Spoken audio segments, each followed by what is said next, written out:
Thank you again for that generous introduction.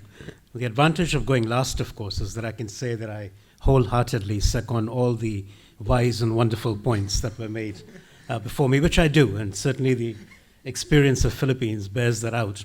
Just as a bit of a backdrop to what I'm going to say, first of all, I was wonderfully surprised to see an extraordinary turnout of Filipinos at this conference. It's certainly a very active and strong peace-building community here, and this country is quite a pioneer when it comes to peace building.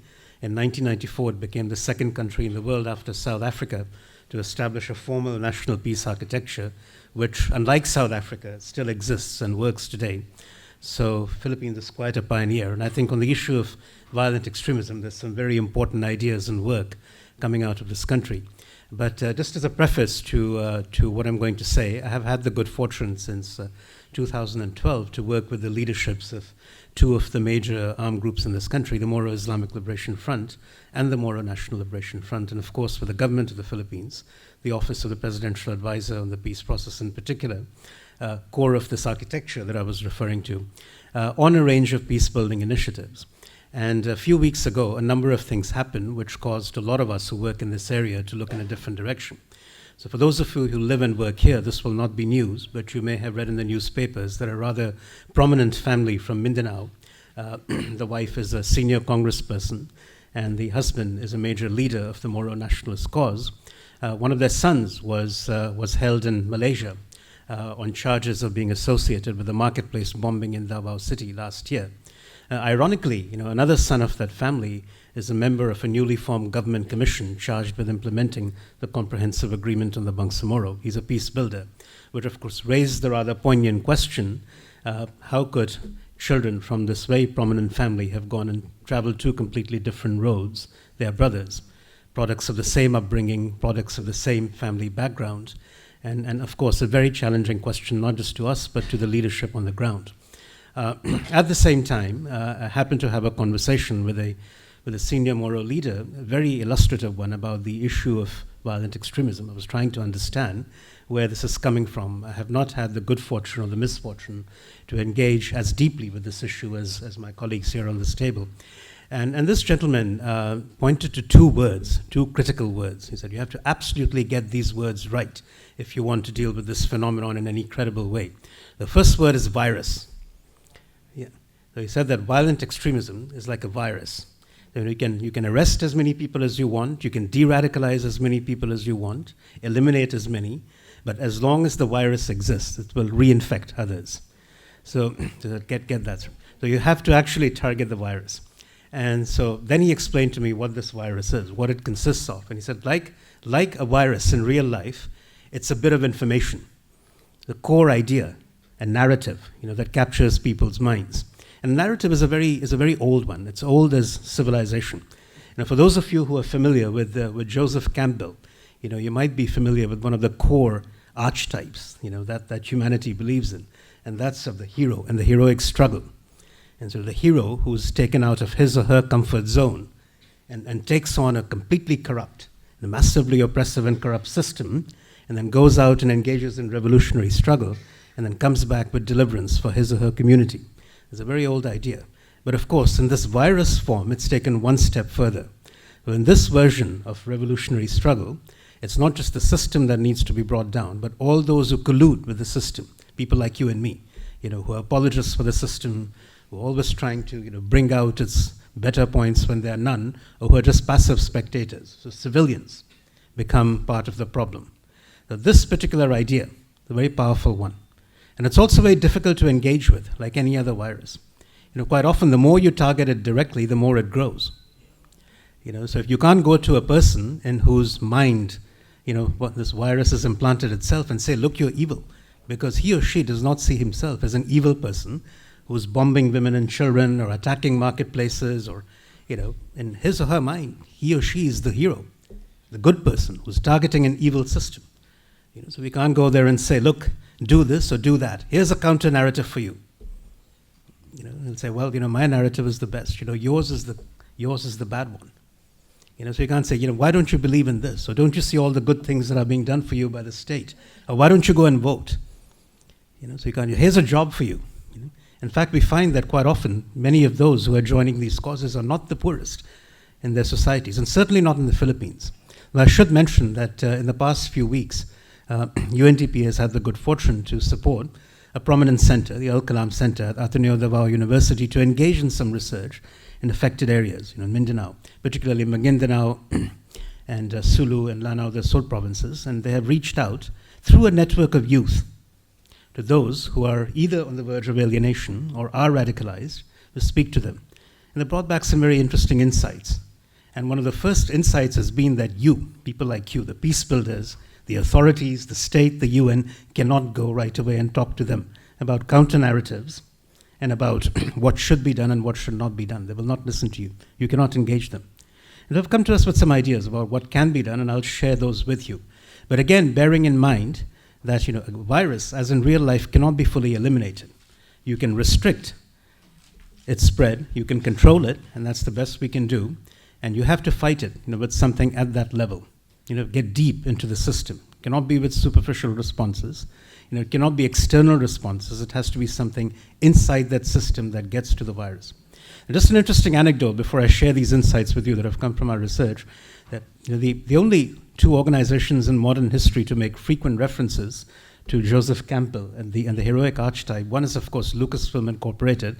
The credits to the first Star Wars movie actually credit Joseph Campbell as an inspiration for Star Wars. The other, of course, is ISIS, on its website, which has referred to Joseph Campbell and this heroic, the struggle of the hero.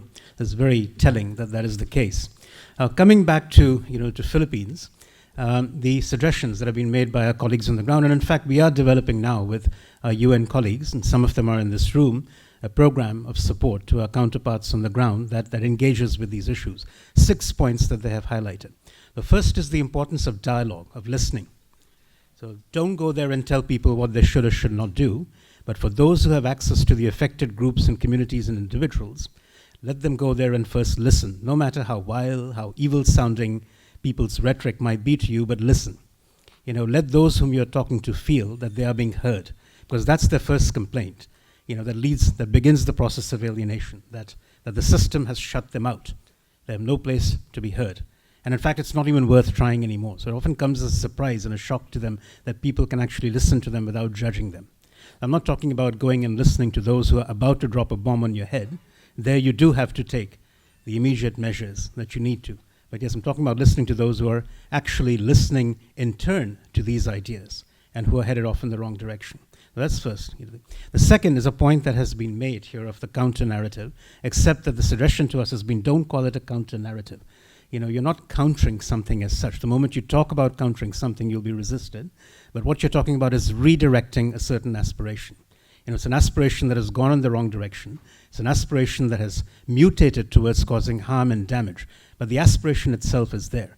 And it's, again, as I said, it's as old as human civilization. And that's to be, the source of deliverance, of empowerment, and hopefully in the right manner for your community and your people. And so and a lot of people that have been spoken to by our researchers on the ground have come back to us and said that quite often what we hear is that our community is being oppressed here in the Philippines or globally, that we have to be part of a global struggle. Where is the vehicle for this global struggle? How can we engage in that? Well, through dialogue, let that emerge as an option, a positive option, not as a counter to something or the other, but perhaps as a more inclusive approach to struggle, a different set of options for engaging in that struggle, and the fact that the struggle can be done, but in the right direction. And I think our colleague earlier referred to as an alliance of those who are advocating for the right ideas and for greater freedom and inclusion. So that let that idea of struggle then emerge from, in a positive way from the dialogue, and let those options be brought to people, again, not unfortunately, by many of us, but those who have access to these communities. The third point then has to do with who has the access. And some in this group have already mentioned the role of women. Our research shows that women have a particularly important role to play. Where we have seen concrete instances of people being brought back from the verge of alienation, radicalization, women, mothers, sisters, family members, women leaders in communities have played a particularly critical role. Peers, other youth, people who can speak and talk, not people like me who know nothing about it. I don't even have a Facebook account, but people who actually have great facility with social media, are connected to their networks, can engage in their rapid-fire fashion, which is often alien to elders like me, but who can engage in, in that rapid exchange and with that same sort of, skepticism of the system, but at the same time still bring people into a more positive mode of thinking. And so we're talking about working with some of our colleagues on establishing a network of people who actually do work like this on the ground full-time, act as intermediaries, peers who can connect with people who are being alienated, engage them in dialogue, try to redirect their ideas of struggle, but understand at the same time what their concerns are. And so the presence of these intermediaries, platforms, if you might call them that, who can systematically engage their peers, I think that's a third critical point that has been suggested to us.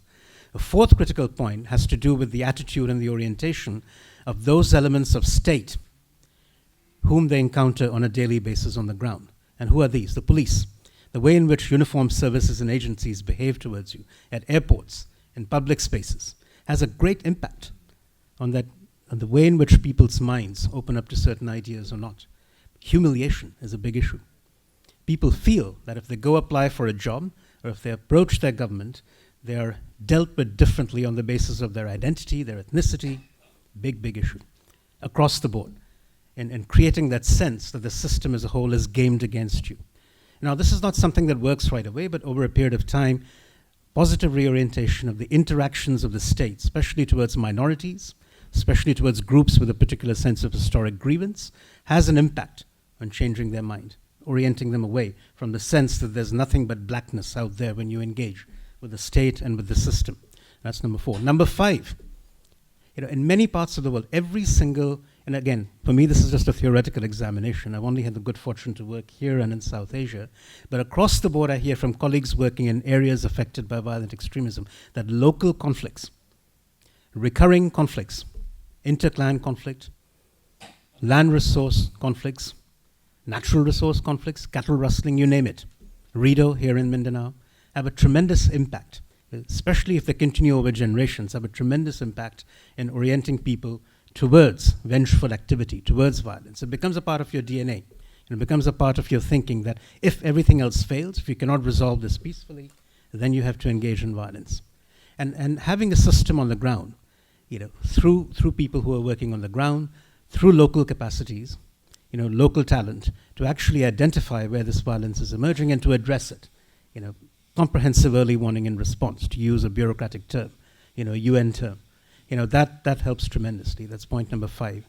And the final point number 6, that has been brought to us, is that at the end of the day, there has to be something on the horizon, that is positive, that goes beyond dialogue, that certainly goes beyond the listening process.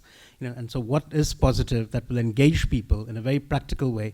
And this convention here and its network is a very good example, of a positive force and a positive energy, an enterprise that people can relate to, engage with. And I think the question, of course, for all of you and for all of us, who are part of this process is how do we bring this closer to the ground and through whom?